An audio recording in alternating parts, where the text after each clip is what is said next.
Le taux de participation est-il le seul chiffre, le chiffre le plus important lors de ce premier tour de la présidentielle ivoirienne? Il est très important parce qu'il donnera un indicateur de deux choses. La première, c'est la mobilisation du camp présidentiel, la mobilisation des militants du RHDP. Et ça, c'était certes prévisible, mais on avait quand même une discussion, est-ce que les gens du président allaient se mobiliser, etc. Et visiblement, on voit sur les résultats les premiers résultats qu'on voit, qui sont en général d'ailleurs des bastions RHDP, on voit à quel point la population RHDP, les fidèles du président, ses électeurs sont mobilisés, ce qui va faire monter le taux de participation.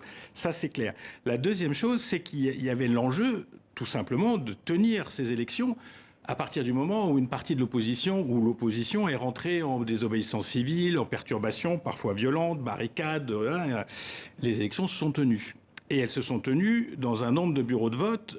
Après, c'est le verre à moitié vide ou à moitié plein. Mais quand on parle de 70, 75%, 77% des bureaux de vote ont fonctionné, ça donne une relative représentativité. Est-ce à dire que c'est une défaite pour les opposants qui boycottaient le scrutin?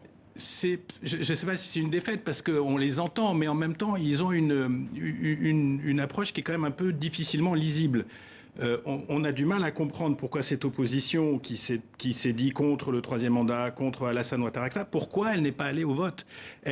On aurait très bien pu imaginer. D'ailleurs, c'était la tendance début septembre.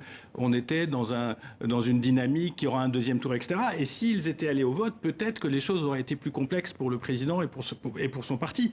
Donc on ne comprend pas cette attitude de demander en plus quelque chose de parfaitement irréalisable, le sabordage du régime par lui-même.